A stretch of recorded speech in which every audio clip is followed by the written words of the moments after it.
Ladies and gentlemen, welcome to Paranormal Library, podcast number 1, 2, 3, 4, 5, I believe it is. Today we are speaking with Ghost Maidens. Individually, they are known as Rose and Sybil. Hello. Hi. Can you hear me? Yes. Yes. Perfect. How are you both doing? Good. Good. Fine. Excellent. Rose and Sybil, thank you so much for agreeing to do this. It means a lot. So firing off, just to really get a bit of background on you guys, how did you come up with the idea of kind of joining forces and creating what is ultimately Ghost Maidens? Well, I think we found each other in, we were working together in kitchens. That's how we met. And I think we realized... We're both cooks. Okay. We're cooks. And I think we realized very quickly when we worked together that we both had a very strong intuition, and that we both thought that it was really important that intuition, it deserves a place in society. Okay. And we're both just really creepy. Okay. I like that. That's really good. So Ghost Maidens as a unit, for people who don't know, what do you specialize in? Is there a particular field within the paranormal that you tend to hone in on? Well, we're really kind of vested in the local history around here. We're kind of starting there. So we like to do what we call haunted history, which is basically like dark history, but then we also like to include, our backgrounds are both in art, so we both like to include like mysterious paintings, interesting stories, interesting anecdotes, folk tales, a paranormal investigation when we have the chance. That kind of everything. Okay. Yeah, we kind of work with by saying we want to let history speak for itself. Okay. Well, I must say that is one thing that I noticed about you guys since I started following you. The fact that history plays a major part in what you do, which I'm very thankful for, because you see it time and time again, where paranormal teams, whatever you want to call them, they tend to leave that to one side and focus solely on, demons and, negative entities and one thing and another. And the history of the area, or even just the location itself that they're focusing on, the history's it's not something they want to dig into, but I think it's important. I think these entities, they become relevant and they become important to us when they say something about our history, and I think history says something about who we are now. So I think ignoring where these entities come from is denying that we still communicate with the past. Okay. And local means that we're in The Hague, we're in the Netherlands. Dutch history. Yeah. I watched your video that you put up today, in fact, about the shadow figure of The Hague. Yeah, that was pretty fascinating. Like, it's one of that entire area seems to be one of those places that just as you think you've not got something solved, so to speak, but you think you've got a handle on what's happening, and then all of a sudden there's something else that kind of throws you off the scent, and you're like, there's more work to do here, which is an investigator is what you want, right? Yeah, and the thing, it's a little bit difficult in the Netherlands because Dutch people aren't really. They're more the pragmatic type. They're not like the English or Americans. Yes. They're less superstitious. Okay. But then superstition is actually a big taboo here in the Netherlands. People don't want to talk about the non-material things. It's not in our I don't think it's in our culture to discuss transcendent things. So there's a lot of research we have to do usually. Well, that's actually a question I was going to ask you about. How would you say that the paranormal culture, shall we say, in the Netherlands differs from, say, the UK or America? The fact you just mentioned there that superstition doesn't really have a big place in the culture. Obviously, you just mentioned there, Sybil, that you have to do a lot of research because that acts as a bit of a barrier. What other issues do you find because of that cultural barrier of not wanting to get involved? Well, I think it's hard. She's the Dutch one, so she's the expert. It's hard to get interviews with people. It's hard to make them feel at ease about when they talk about nightmares or I don't know scary moments in their lives. Yeah. People, I think they are ashamed of their how do you say like Vulnerability. the things they don't understand. Yeah. Okay. And in terms of convincing people to speak up, how do you do it? Oh, usually people warm up to it pretty fast. Okay, that's good. That's good.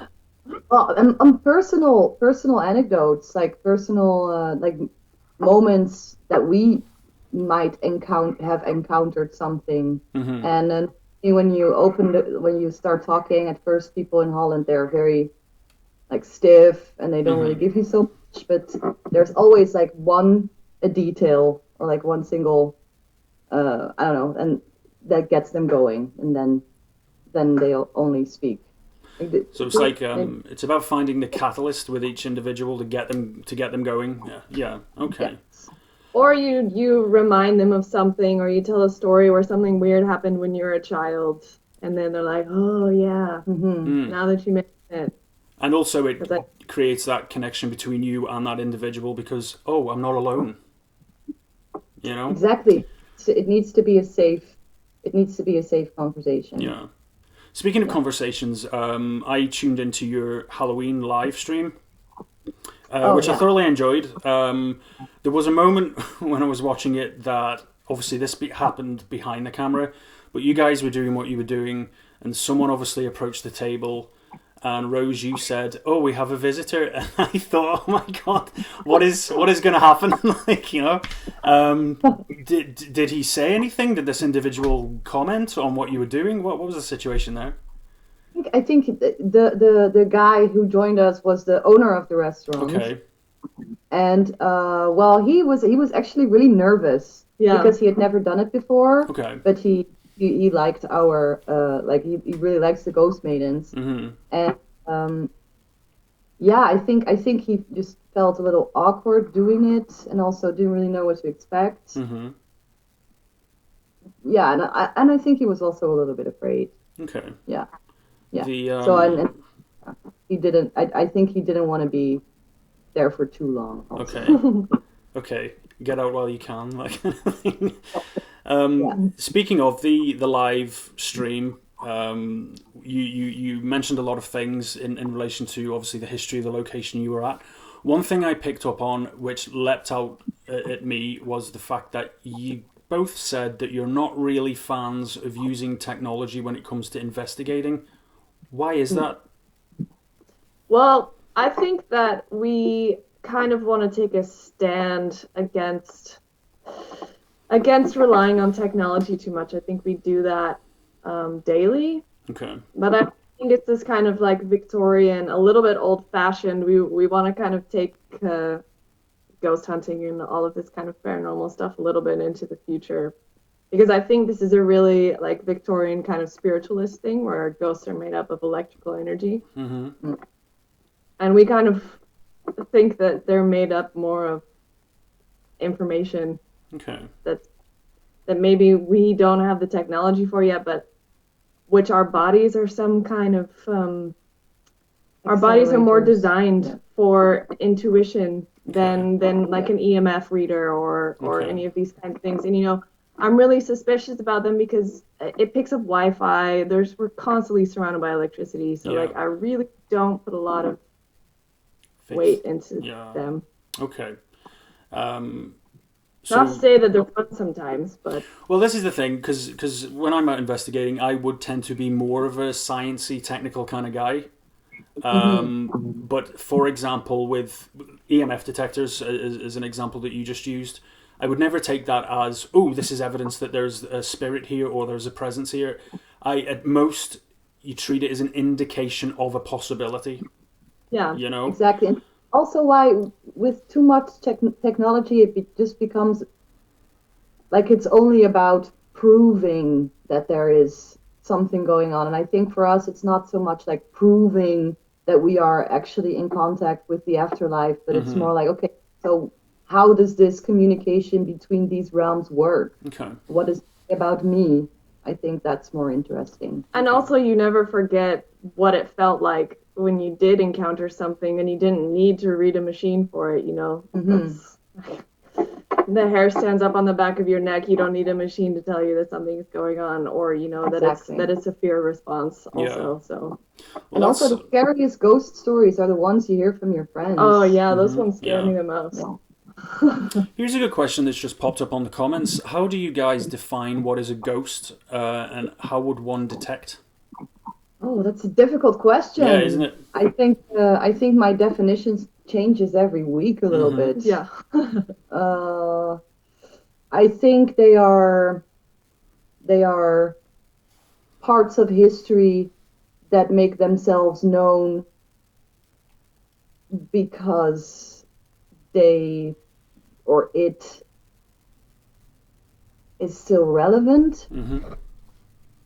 That's how I define it today. It's a really difficult. That'll question, change actually. on Wednesday. That'll change on Wednesday. Yeah, I think I definitely hold some kind of like reference for this idea of ghosts kind of being this information on a repeating loop. Mm-hmm.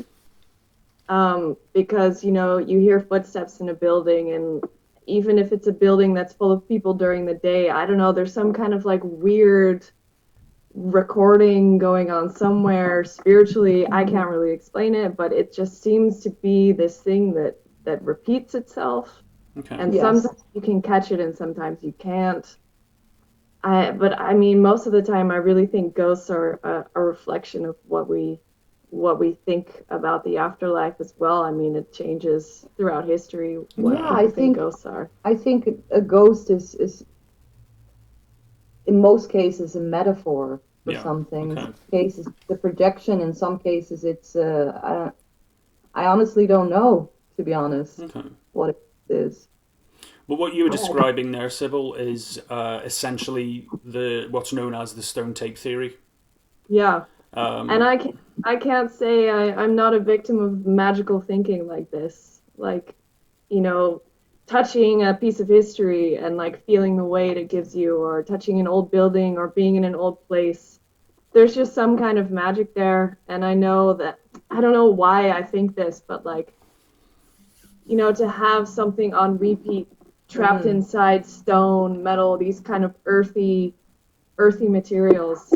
I don't know, I just think that's maybe the pagan inside of me, but I just really think that like these materials hold some kind of power and not plastic. I don't know. Well, obviously we know, and it's a recent discovery, we do know that genetic memory and molecular memory, genetic memory especially, they know that it does exist. There were experiments done with crows or ravens where they were passing on information to the generation after them genetically. So we know that this is a real thing. So what if that sort of goes beyond just genetics? What if it goes into the molecular? Maybe that's an explanation as to how the stone tape theory really works. Yeah, I'm really interested in this whole kind of like quantum physics of replay and minute information somehow preserving itself. I mean, this is like totally radical, like universe, dark matter kind of stuff. I have no idea. But I mean, you can't deny that intuition plays some kind of powerful, knowledgeable role. It keeps on popping up, and actually the biggest philosophers, they always come, when they narrow their entire philosophy down, they end with, what about intuition? Mm-hmm. Hereditary, great movie. Yeah, exactly. And I think these are the big secrets that we just keep on asking ourselves, and they just look different every century. Yeah. I think we're just doing that. Doing it for this time. Yeah. Okay. So you would expect that on that basis then, and correct me if I'm wrong, but from your belief in 1,000 years, the way that the paranormal or ghosts, shall we say, are perceived will be different than what we're seeing now?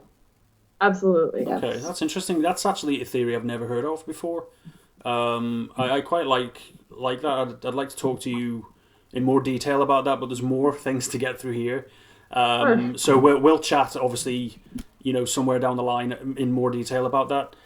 So you mentioned obviously not a big fan of technology. You've touched on Well, this all. but not for hunting ghosts. Okay. Paranormal Some, technology. You said, and I agree with you, there should be a degree of skepticism with mm-hmm. technology that is designed specifically for the field, especially EMF detectors, again, of like, this has been designed to hunt ghosts. Really? Is this thing going to go off anyway? you know? With that in mind, though, do you believe that in terms of science, let's get into the nitty gritty of science. Sybil, you mentioned just a moment ago that you've got an obsession with like quantum physics and the nitty gritty of things. How much of a no. part do you think science plays in this? Well, I think right now how people kind of judge. Uh, Usually, I don't really like it when science is used to justify an intuition. I think maybe the other way around is more interesting, like less the kind of rationality. And Rose knows a lot about this as well, like kind of Descartesian dualism and rationality, on how we think it's kind of coming full circle again. Okay. Well, I think the intuition is actually a very, very important part for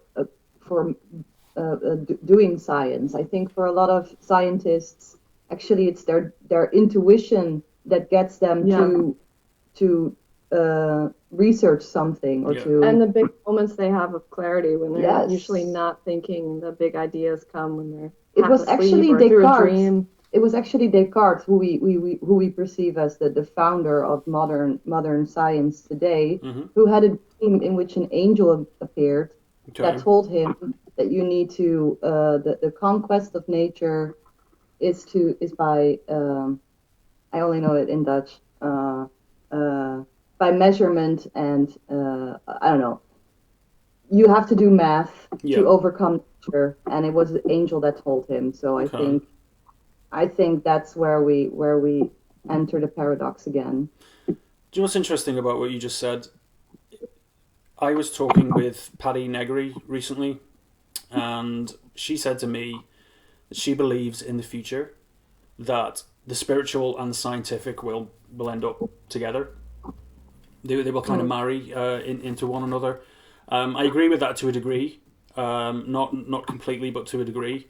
But what you just said there, Rose, is almost a reflection of exactly what she said. So that's interesting as well. That there is that kind of intertwining, whether the scientific community want to acknowledge it or if the spiritual community want to acknowledge it or not. There is that kind of intertwining of the two things. So that's interesting. So in terms of your experiences, right? We'll start with Sybil. Have you had any experiences that kind of have leapt out at you, you'll remember forever, whether they're good or whether they're negative? Well, I did have a lot of pretty terrible nightmares, and kind of maybe they were probably sleep paralysis, but I mean, you can't ever tell someone that sleep paralysis is not a big deal when it's happening to you. So, I mean, I'm not a skeptic, but I really, I live in an old house. My house is from the 1600s, and it's a very noisy, creaky house. I can hear people screaming on the street. I can hear my neighbors walking around. So, like, for the most part, like, I try to think, like, I can figure this out. It's a thing that, like, has a rational explanation. Yeah. It's probably fine. But, like, for dreams or things that I've seen before, maybe I'm a little bit psychic, but, like, I can see something. I have connections with people, information I don't necessarily would have had before the situation. But, like, I can't ever say, like, any full-bodied apparitions, any ghosts, nothing like that. No. I've never experienced anything like that. Okay. What about you, Rose? Well, I studied to be a theater script writer, a screenplay writer, and while I was studying, I realized that by creating a story and having my imagination go free, that I started to realize more and more that there's a lot of truth in the more the sides of life where your intuition are actually more how do you say, In Like where you control, use amplified. use your intuition more. Yeah. And what by having these experiences more and more, I just started to realize that there's this huge part of daily life actually in magical thinking that we ignore, and it's actually there's so much beauty in accepting different truths. And yeah, I think I did see or hear or experience things. I think I did. Yeah. Okay. or felt presence. Felt Yeah, presence. it's more Definitely, yeah. of feeling. Yeah. Okay, so in terms of sort of visual confirmation, so to speak, not so much, but you're aware of people use the term Yes. energies. You've been aware of that around you. Yeah, and if you take drugs, I mean, you become aware of people's energies. That it's the same kind of like different plane of consciousness where you feel your way around. Okay. How do you guys stand in terms of the demonic within the paranormal? Good question. Well, You will not find any Zach Bagans over here. Okay. The reason I Demons. asked that question is because I don't know what's happened in the last 20, 25 years, but it's become almost trendy and fashionable to say that there's a demon in this house or this library or something like that. So I just wanted your thoughts on it. Well, I think you have to be Catholic to believe in demons. Okay. Um, I will say that some of my favorite subject matter in art are demons, though. I think they are extremely My house aesthetic. is covered in demons, so I really like them. Um, yeah, but demons, I don't know. I think this is just when you give something a word, you give it a yeah. It's just like getting a pet, and then you give it a name. You give it something real. So I really think demons are maybe something we just attribute to bad memories or bad experiences that follow us around that maybe we haven't really rectified with. And then we call them demons because they seem to be attached to us, which they are because they're part of you, because they're your own experience. Interesting. Well, I think maybe it's also an interesting question if we believe in good and evil then. Yeah. Because a demon is evil, right? Mm-hmm. Yeah. And I don't think things are that black and white, good and Okay. evil. No. I think that's also like binary thinking. I think, things can also be more interesting. Okay. A question just popped up there. What is the difference between demons and a negative spirit? My take on it would be a demon is an entity that was never human, whereas a negative spirit would just be a negative human that is passed on. What are your thoughts on that? You've already said you don't really believe in demons, so you're going to say, they don't exist, but that's okay. Carry on. I would never say they don't exist because for a lot of people they are real. So therefore Well, I they're mean, relevant. like demons, like from the gates of hell. But like, I think demons, psychology-wise, Yeah. are real. You can Yes. definitely be possessed by something that Yes. is traumatic that happened to you. Okay. 100. So psychologically, yes. Yes. Okay. But I think that's a very human invention. Mm-hmm. That's But I like your take on it. I do. I like your take on it. Like just from the short time we've been speaking, you're obviously approaching the paranormal in a very objective way. Yeah. And I think that's important. It's a hard topic to be. I mean, you gotta maintain some sort of balance, I guess. I think we also we try to look at the paranormal also in the more scientific way, like searching the paranormal. Maybe using the structure of science. Exactly. Yeah. As one of the methods. Because Okay. I don't want to validate intuition through science. I kind of maybe want to. I don't want to have a clear conclusion that I do science to get there. Like the I know what you mean. opposite Yeah. of research.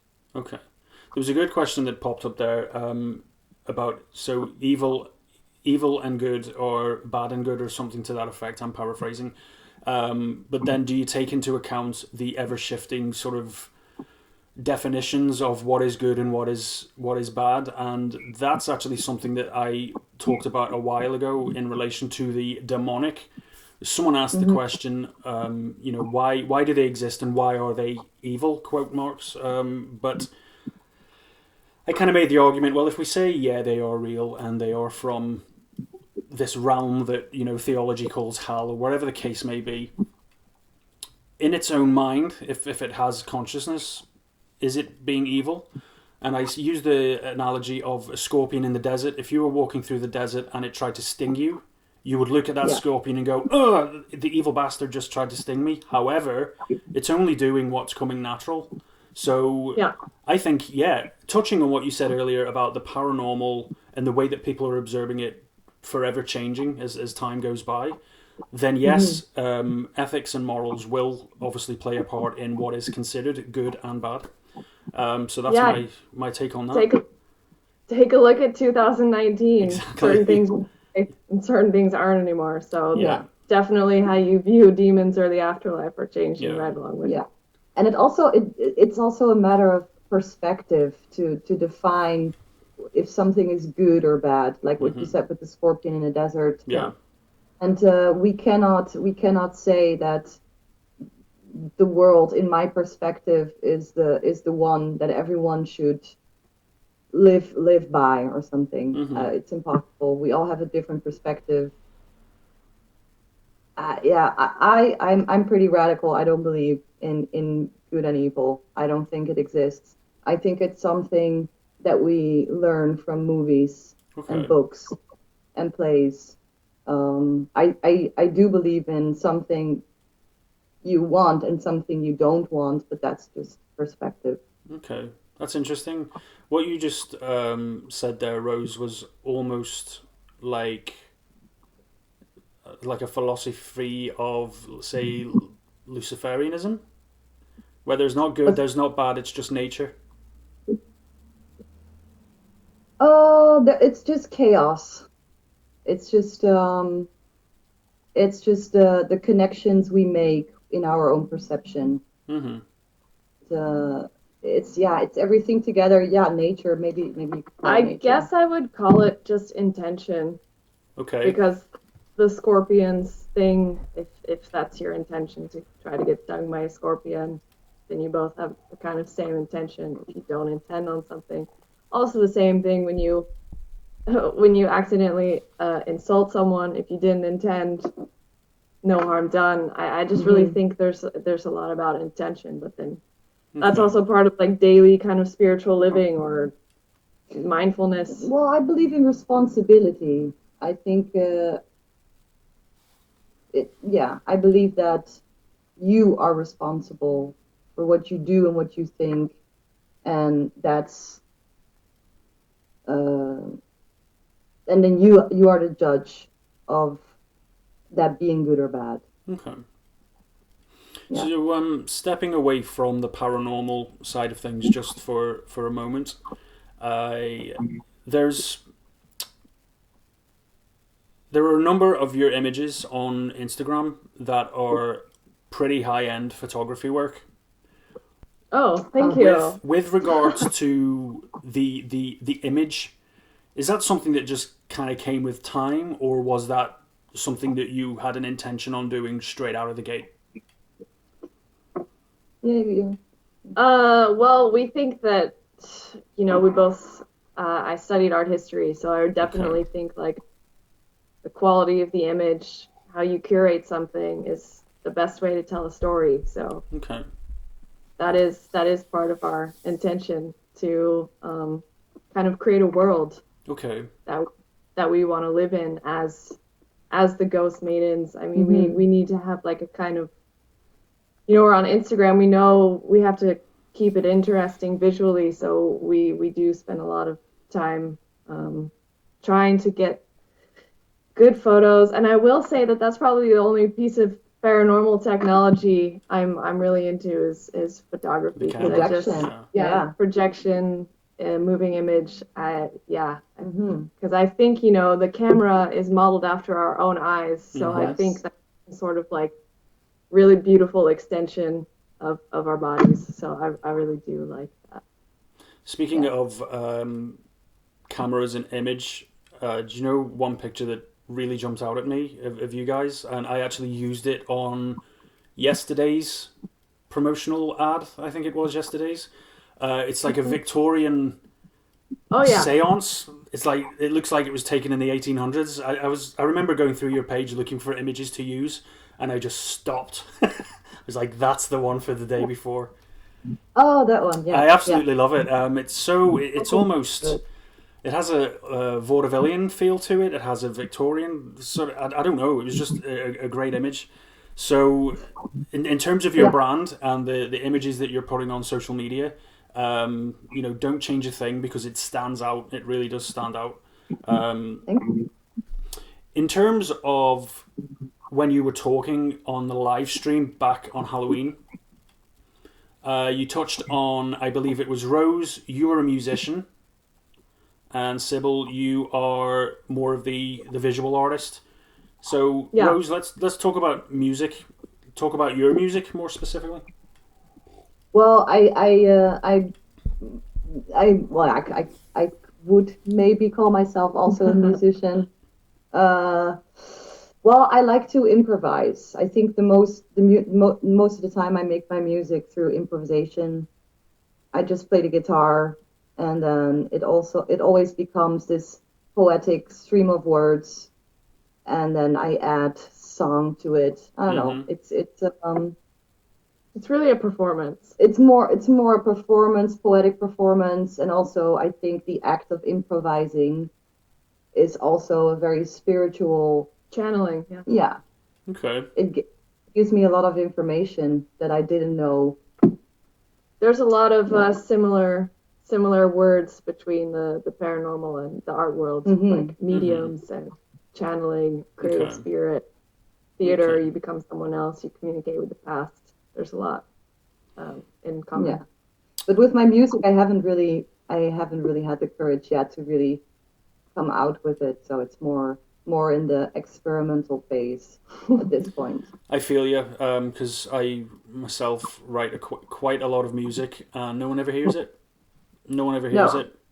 no, it's Um, scary. I think that my music, it's way more scary than what we're doing. Yeah. yeah, yeah, I couldn't agree with you more. And what about you, Sybil? In terms of the visual art, obviously you've touched on photography. Let's get into that a little bit more. Yeah, I wouldn't really ever call myself a photographer. I would just call myself an artist that uses photography.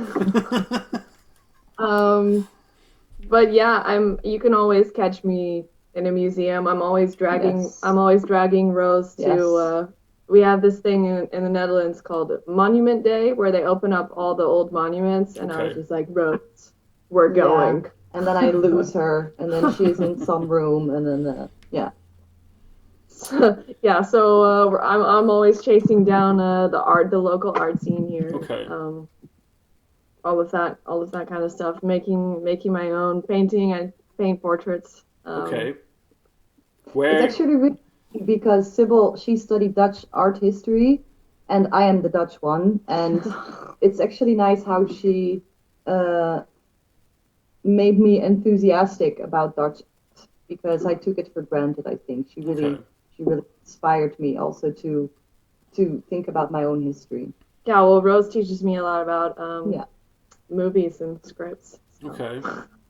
That's a good dynamic you have there. The fact that obviously, Sybil, your passion for history has kind of lit a fire under Rose's passion for the history of her own culture, and then even though Sybil, you're the more visual artist, shall we say, Rose is the one who's kind of influenced you in terms of like movies and scripts and that side of things. So that's actually a really Yeah. good partnership. The fact that you're constantly bouncing off each other, it's good to hear. Yeah, we can't stop. That's well. I was going to say that's not a bad thing, but sometimes you need to stop. You need to put the brakes on. In terms of your painting, Sybil, do you have like an online store, or is it more paint to keep? Normally I just get commissioned by other people to make portraits. Okay. I kind of keep it a secret, and then people find out that I can paint portraits, and then they ask me to paint a portrait. Okay. Yes. So Okay. I don't have any portraits because they're all in someone's house. Okay, that's good though, right? That As an artist, yeah, that's good. yeah, it's great. Yeah. And yeah, I just make weird drawings sometimes.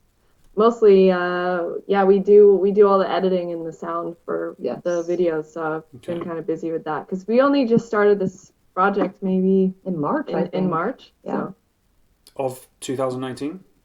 yeah. Yes. Really? Yes. Okay, that surprises me, I must admit, because I assumed once I started following you that this was something that you were doing for a very, very long time. Yeah, well, we're always interested in it, but like officially. Like Yeah. calling it the Ghost Maidens Yeah. and putting it on Instagram. Yeah. Okay. Most of the time we were just sitting around laughing at Ghost Adventures. Okay. Are you not a fan? Are you not a fan? Well, yes. We are huge fans, but Yeah. not for the reasons you might Okay. expect. Okay. Fair enough. Like I am a huge fan of that show, I must admit, but I do know a lot of people who are, let's say, fans for the same reasons as you. Yes. Let's leave it at that. Love Zach. Yeah. I adore. Yes. But I also agree that the demon thing is way too much. Way. Yeah, I always kind of associate the whole demon trend. It goes back to the 70s when the Warrens became Yeah. really known internationally, and everything just seemed to go from, oh, there's this bad thing happening, to, oh, it's demons, you know. And since then, I think it's gone a little bit overboard, you know. That's what the Ouija board and the Exorcist and all of that stuff started as Yes. well. Yeah. Because the Ouija board didn't have such a bad rep before that. Mm-hmm. That's true. I think the demon is also, it's just pop culture, you know. It's a little bit like the same thing with the serial killers now. Like Yeah. Yeah. Ghost Adventures is doing their serial killer special. Mm-hmm. And it's just very obvious that it's true crime. It's just pop culture, and yeah, that's my critique for Ghost Adventures. That I don't think they're keeping it too real, because they also follow a trend, and I think they're not really thinking about what the paranormal is. Okay. Yeah. Which leads me onto a question that I wanted to ask earlier. In terms of the paranormal, the way I approach the paranormal, there are two boxes. This box is, it can be explained and it's perfectly natural. Let's be honest, most things go into this box, right? Then you have the paranormal box. Mm-hmm. Brackets, we don't know. Because we don't. You can, you know, people can say that they've captured evidence of this and they've captured evidence of that, and it's fine, but at the end of the day, we don't know, right? We cannot say for certainty that we know what is going on. If you had to say, if there was a discovery, and this question goes out to both of you, if there was a discovery that suggested that demonic entities did exist, where do you think that they would come from, if that makes sense? Do you think it would be the theological explanation that people kind of anchor onto, or do you think it would be something else? I think you get demons from. I mean, I always I always take it back to this 13th century painting when it was the first time that demons had ever been given this kind of physical form. So I think demons, in the way we kind of think about them coming out of hell, non-human, walking in another realm, I think it's just something that's been developed since the 1300s, since we could finally put a picture. Okay. You know, it was like a creature with bat wings and chicken feet and like Amazing creatures. and like a dog head. You know, it was just this thing that people had never seen images before, and then they see like, okay, here's the thing you're faced with. Either you believe what we say, Yeah. or this is what happened to you. And people had never seen an image before. They'd gone their whole lives without seeing images, and they see these creatures, these monsters on a wall, of course they're terrified. Mm-hmm. And I think where a lot of power comes from, seeing is knowing for a lot of people. Yeah. Seeing is exactly. Okay, that's interesting. I just think it's a very theological thing to say that demons, in that sense, are real. Okay, that's interesting because I've always thought that if the possibility was to occur, that it would be more of a interdimensional thing. It wouldn't necessarily be from hell or anything like that. It'd be far more scientific. Obviously, with the whole multiverse theory and quantum physics and all of that, it would just be an entity that is passing through from another dimension that we're not currently aware of. But saying that, that is just a theory that I came up with. I don't know if they're real. I don't know if I believe in them. You approach a demon in a poetic way. You can only like what would a demon be to you, and then you would always get an answer that is very personal. And I personally think we will never find scientific proof for the existence of demons. Which touches on nicely what you were saying earlier on about the fact that they are real, but they're in here. My personal demon is the fear of failure. Yeah. Okay. So if I can't give that, then it's gonna follow me around. And yeah. You see that's actually a really intelligent and very clear way of looking at it. And I actually really appreciate the way that you look at that side of the paranormal of, yeah, it's real, but it's not what you think. It's actually, it's emotional. It's not an entity, so to speak. Well, maybe it is. It's just you can manifest it. It's just the way it's relevant for me. Yeah. Is because it says something about my.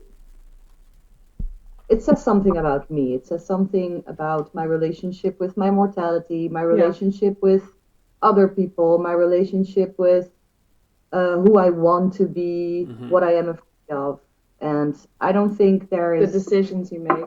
There is not an answer on what the paranormal is, but I think it's interesting to talk about what the paranormal is to you. Okay. Yeah. Okay. In terms of future plans, what have you got on the agenda that you're willing to speak about? So we are starting currently... a band. What? Starting a band. Yeah, God, I would be a terrible musician. We're currently planning, just trying to find another place, and then we are having someone try to build us the ultimate ghost hunting machine. Yes. Okay. Taking into account what we talked about earlier. Please explain. Because how is it going to be a machine that measures and then gives you numbers and measurement like in the Descartesian spectrum, but it's going to also calculate. It's going to pick up on information. Like we are talking with someone who knows everything about it, like how to build that. I don't know how to builder. I don't know how to build it, but it has to also give a poetic. It also adds a poetic meaning to the information it's going to pick up on. Okay. So yeah. And hopefully we're using some artificial intelligence to do that as well. Okay. So that's a big project then. That's a big project. It's going to take a lot of our time. Yeah. And then we're also still trying to finish our very first episode, but it's going to be around 40 minutes long, so it's taking us 80 years. Yes. I don't know how to edit. Yeah. So is that something that you are planning on doing in the future, is like a web series or something of that nature? Yes. Okay. And how is We're doing Go ahead. the shorties now. Okay.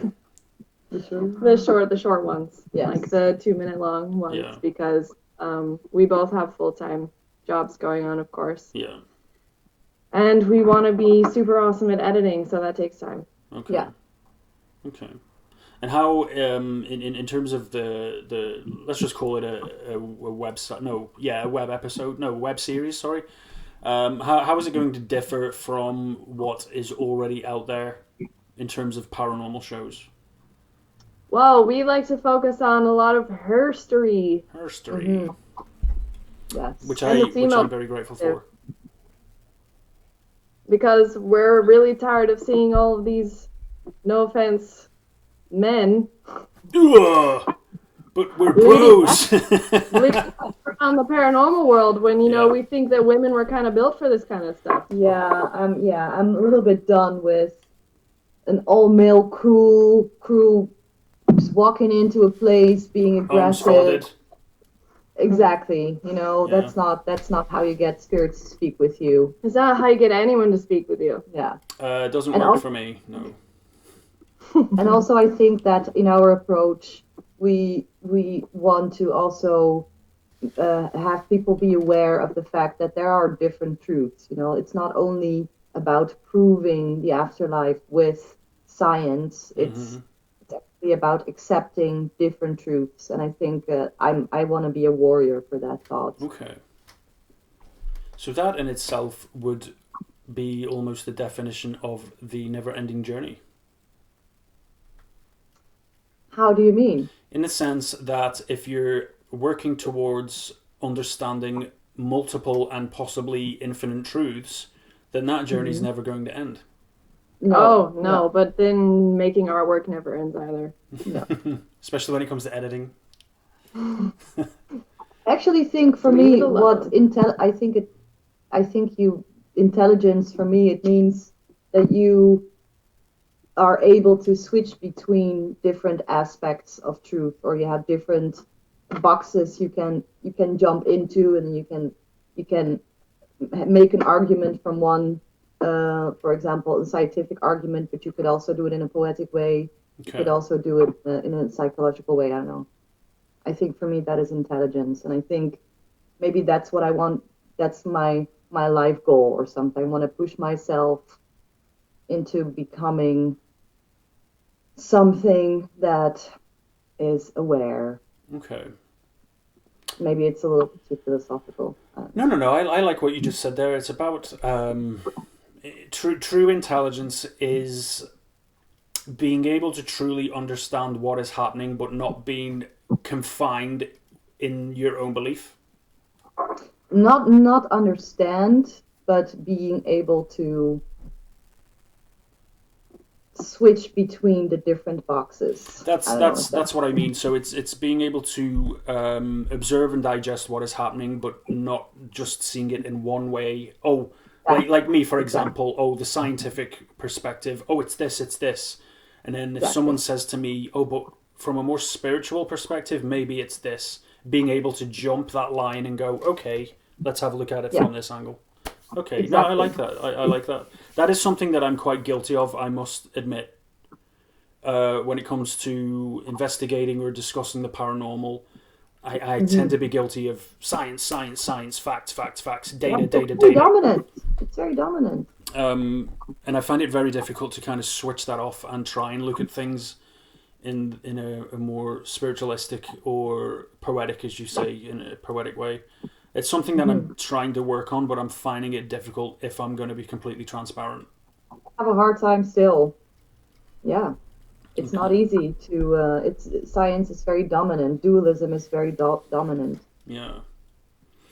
In terms of for people watching this or who are going to listen to it later down the line on YouTube, who are thinking about maybe getting involved in the paranormal field for whatever reason, what advice would you give them? Get good at editing. Oh yes. Don't forget about the history. Yep. And just understand the nature of humans.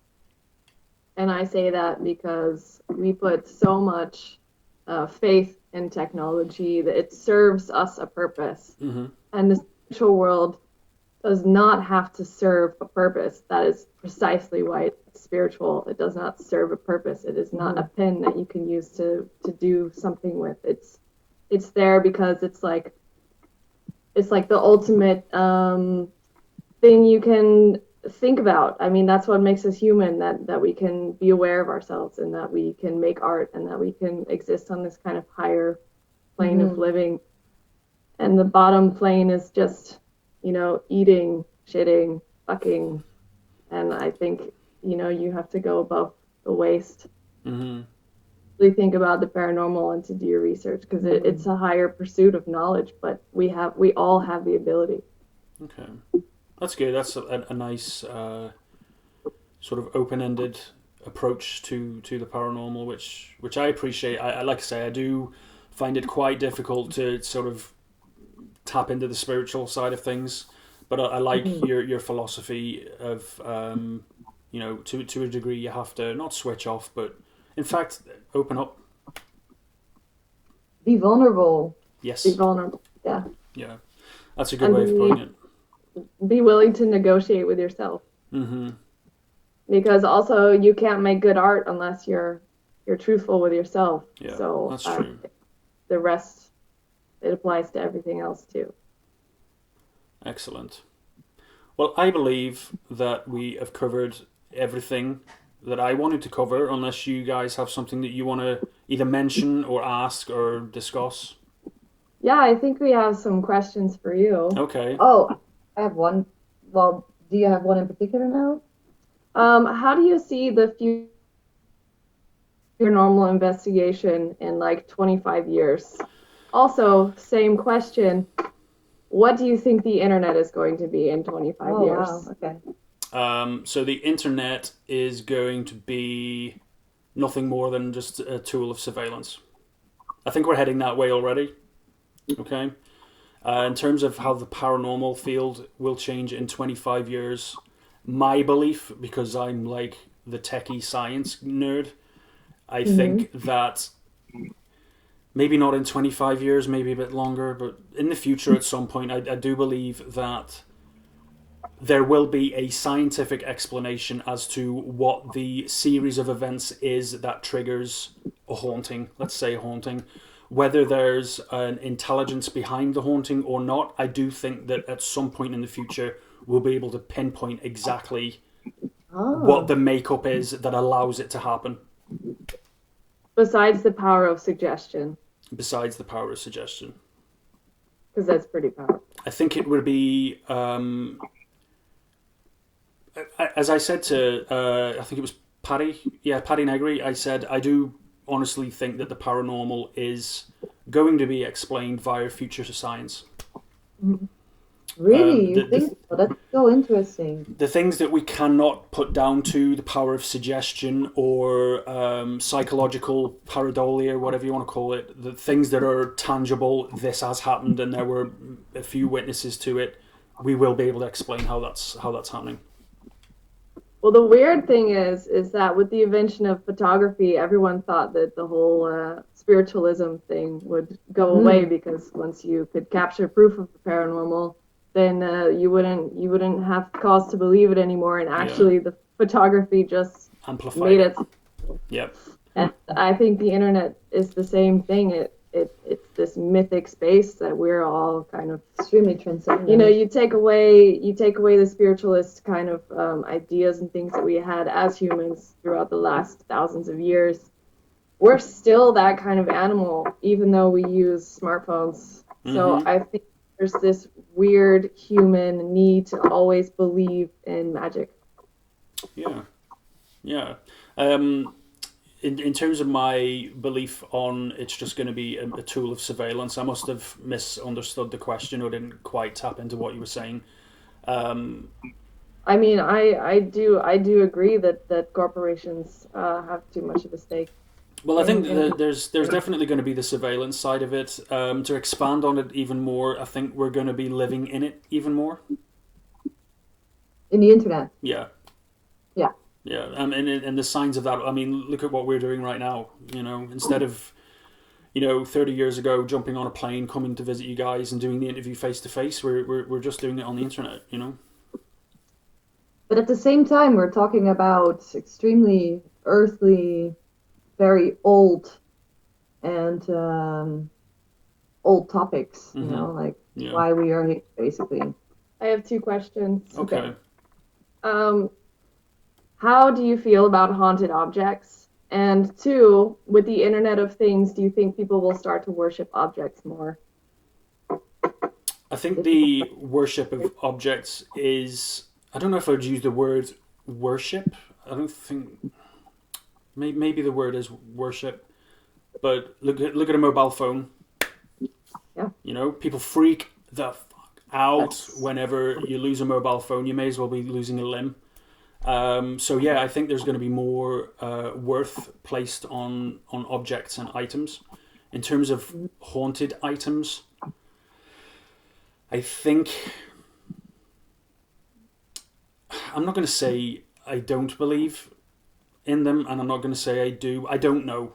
I don't know. I think if there was a scientific explanation, it would be like a conscious anchoring of intent at the point of passing, that like, oh, I need to protect this object, I must make sure no one interferes with this object. But then saying that, I don't know if that's real. I've never experienced an object that is considered haunted. So to be honest, I'm not going to mansplain my ignorance because I don't really have an answer. I don't know. Do they exist? I don't know. Do you think that objects only become haunted because of the story that's told about them? That's interesting that you say that, because I was thinking about this just earlier today about an experiment that I've always wanted to do, and that is to walk past a building with a group of people who are interested in the paranormal and just point at a particular building and say, tonight we're going in there, and these are the paranormal entities and stories that are coming out of it. Truthfully, there are none. There's nothing there. And you can guarantee that if you took a group of people into this completely nominal building, because they have that story in their head, they're going to have experiences. The power of narrative. Yeah. Yeah. A kind of experiment on that in the 70s. Also, 100% of the people thought the building was haunted. Right, that's interesting. It's But like that time it is, then the building is haunted, maybe, you charged it with meaning. Yep. Okay. That's an interesting take, that maybe now you've put that out there, maybe you have placed something. Right. We're going to wrap this up because it's been an hour. That has gone so fast. Ladies, it's been an absolute pleasure. Thank you for doing this. Thanks for. I'll be in touch in the future. It's been an absolute pleasure. And good luck with your future endeavors, and speak soon. All right. Take it easy. Bye. Bye-bye. Fun.